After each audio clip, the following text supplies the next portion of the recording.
Welcome to the first edition of the Mockingcast. I'll be your host, Scott Jones, and I'm here with the founder, director of Mockingbird Ministries, David Zahl.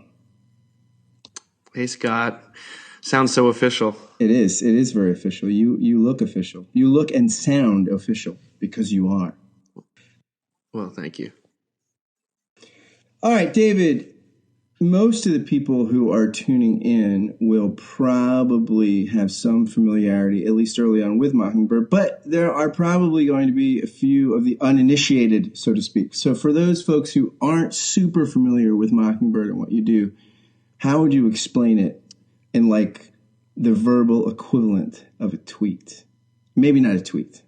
Maybe a short Facebook post.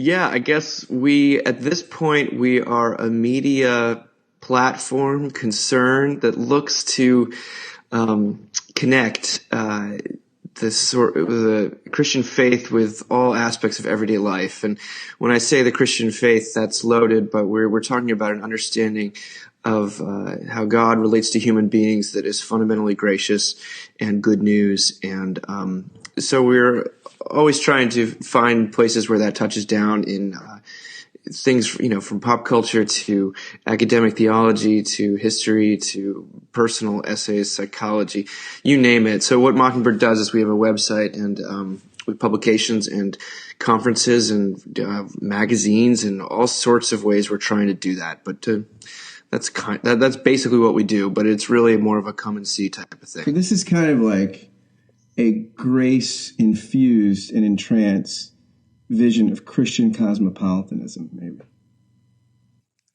I like it. Yeah, I like it mainly because that's the name of the Whit Stillman show, The Cosmopolitans. And one of the features that you do through the website is you put out a pretty long-form blog post. It's packed full of great stuff called The Weekender. Tell us a little bit about The Weekender. Sure. A lot of websites have these things, but it's a roundup that goes out on Fridays that touches on all the things that we didn't write about during the week that are of interest or that have just come across our screen. Sometimes it's older things as well.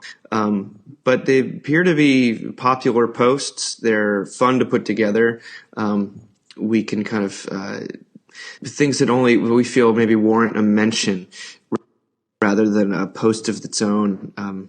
And we there's a format, but the three of us that do it, myself, Ethan, and CJ, we each have our sort of own ways that we go about it. But it's really just a roundup of links and articles with some minimal commentary. It's gotten a little bit too long, in my opinion, but we have fun with it. And we can find it. Folks can find it at ember.com.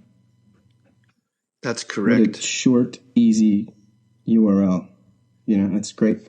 Yes. Just a point of personal question. You have a short name, but how often do people ask you how to spell it? I get it's asked a lot. You hear Zahl, people tend to spell it Zoll left to their own devices. So there's no surefire way of saying it correctly that someone will spell it right. I am so envious of people with interesting names, like Scott Jones. Like no one ever asks me to spell it, and when somebody does, it's not like getting carded when you're 40. Because you look at the person like, oh, you can't phonetically figure out Jones. You probably had a hard time in life. Like you don't, So it's not nice even when it happens.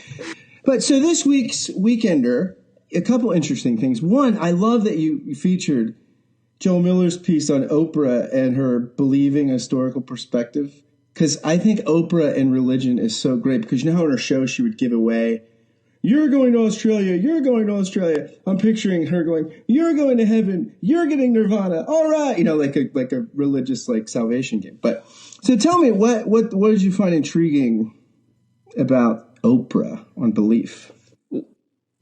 Well, I know a lot of people that read and digest everything Oprah does. And I think she's a fairly easy target. So we don't talk about her that much.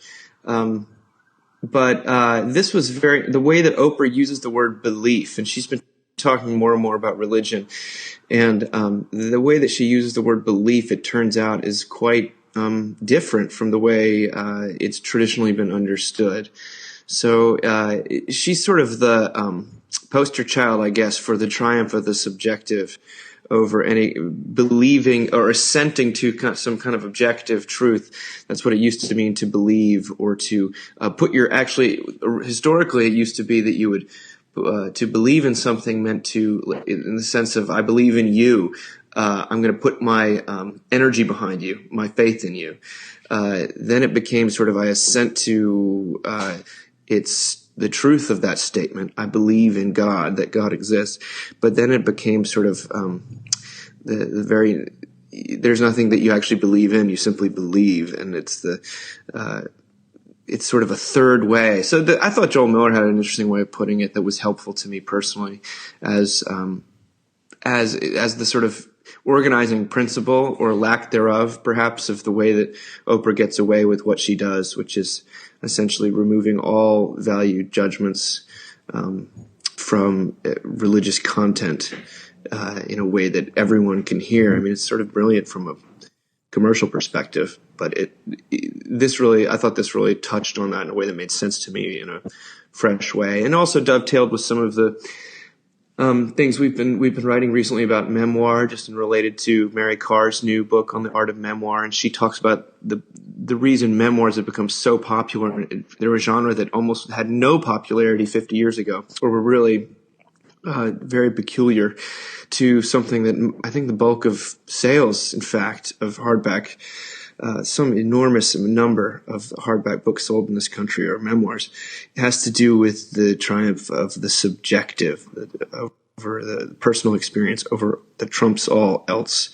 Some memoirs are great, by the way, but that's her theory about why it's so popular, and that resonates with what Miller's saying about happiness and Oprah. So it's sort of like, maybe is what you're saying, an old perspective on faith used to be, like, let's say you're walking on ice to get something that slipped down to the ice. Like, if you have a little faith in really solid, thick sheet of ice, you're fine, because like the ice is the thing that your faith is in the rock hard object kind of thing that you can be unsure. But now, do you think is what sort of gives you pause in this, you're an advocate and champion of a grace-oriented approach to life. And I think on one level, because this is a choose-your-own adventure, I'm okay, you're okay, it looks very gracious, but maybe is your fear that like it leaves people trapped in their own subjectivity, which often winds up coming back to judge them like in the face, sort of thing? Yeah, absolutely. I mean, the truth of our subjectivity is for a lot of people, it's a very painful truth. So it actually smacks of the privilege that it's often critiquing, because a lot of folks who are addicts or, maybe weren't born with certain advantages or have some kind of impairment, they want anything but subjectivity. They want something objective is not only helpful because it has some kind of basis outside of them, but it also heralds maybe relief from who they are. So we don't want to abandon objectivity. I think it gets harder to talk about it in a way that's not, antagonistic to the culture. Because I do think that people can hide behind objectivity as a way to never address themselves and never to deal with their own subjectivity. So it's not like something that is completely, it's not a completely negative trend in any regard. However, the effect it has when we're talking about religion or belief of any kind is just a mass confusion, and it becomes very difficult to talk about grace, forgiveness. I don't need to be forgiven, or B, there's no assurance of my forgiveness if I am the ultimate arbiter of that forgiveness. So we're probably not going to see the Church of Oprah spring up all over inner city neighborhood. That and Scientology, that's what you don't see. You still get Mormons and Jehovah's Witnesses, but you're just, her church will be next to the Scientology temple, maybe. So switching gears. Again, she's an easy target. But. Switching gears, this piece in the Columbia Journalism Review about the title is The Transformation of David Brooks, but it could have been called The Pilgrimage of David Brooks. I mean, the New York Times op-ed columnist You want to say something about this fascinating piece here? Well, David Brooks is just he's occupying, as that piece lays out, it puts meat on the bones of what many of us who read the New York Times have known for some time, that he's occupying this strange space that no one else is in. It's not the space of conservative politics. That's how people write him off. He's the only one who is endorsing a kind of moral imagination, or asking what I would say are the deeper questions, at least in that publication. That doesn't mean there aren't great things that come through very often in that publication, but he's always interested in sort of meaning and purpose and ambition and the performancism. He's constantly talking about stuff that no one else is talking about. So I find him to be super worthwhile. He almost always, you love him or hate him, he'll get you talking. Yeah, and I feel like a lot of the stuff he writes about, even though he's kind of a political and cultural conservative, in the center, but conservative, a lot of his stuff is transpartisan. I mean, it's about family and life and love and struggle. It's not about Obamacare every week or the Republican speakers. I think he calls us out of like the tyranny of the moment sometimes. Absolutely. I mean, the example that I put in The Weekender is about how when all those child molestation scandals were happening with Paterno and at Penn State, he was the one who said, we don't have a vocabulary for talking about evil anymore, and so we don't know what to do when something is deeply upsetting, outside of to kind of rationalize it away through psychological upbringings and whatnot. And those are questions that should be asked. There's really worthwhile categories, and it's sad that people don't have them. But I feel people always think that he's patronizing or judgmental in some way. I don't read that into his writing at all. One of the things that was super interesting about that article is they do complain that he doesn't put his own cards on the table enough, that he doesn't talk his own personal struggles with the very same questions. And I think that that's a weakness of his writing. And that's one of the reasons why it comes off in that way. But, there are certain costs to laying out the details of your own struggles that maybe he doesn't want to deal with, or protecting his family or whatnot. But he's a great voice. I love him or hate him, he's worth it. He is. And one last thing I want to lift up is this piece that you highlight from Modern Reformation that says individualism's not the problem, community's not the solution. Because I think, and a lot of times in both religious and non-religious circles, community is offered as salvation, that what we're all looking for is community. And this is sort of like, for most people's palate, the title's going to come out a little acerbic. Community. I thought community was the solution for everything. So why isn't community the solution, David? Well, the writer of that article, I think, astutely says that because the problem is not that we're relating to God incorrectly. The problem is that we hate authority, and that it's too weak of an understanding of sin. So that's where he goes. I mean, his sort of solution is to kind of reclaim some lordship theology that I'm not sure, which kind of masquerades as more law in the way I read it. But the diagnosis is interesting because you do hear a lot of this stuff about community, and the truth is people are really lonely. Like, they're extremely lonely, and they're getting lonelier. So community is good, and you never want to say community is bad, but when we start to demonize individualism, you get into murky territory, because God addresses you and not. I just heard a lecture the other day by a very prominent theologian who was talking about the gospel is communal, and it's one community addressing another person, and that just sounds so abstracted and strange to me, because I need to hear that I love you, not I love the community you're a part of, or and maybe people would say that happens within a community.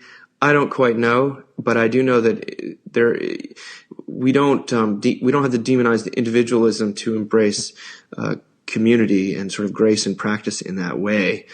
But community is not the gospel. It's just simply not. The gospel creates community, and but once Christianity or church becomes a means to basically replace your family, it's or make up for the bad high school experience you had. I mean, I think that gets really dangerous because you're. People had bad experiences in high school. I did. It's interesting. I think like what happens when you have community without, I think, grace and one-way love is that the communitarianism actually helps you bury the real stuff you need to deal with, right? Because, well, if I just fit into the community, if I just parrot the right lines, then I'll be accepted. Then I'll fit. And actually, I think has the opposite effect, where you wind up more isolated than you were before sometimes. But yeah, you can be lonely in a community. But then again, I go to a church where I've never experienced such community, and it means a lot.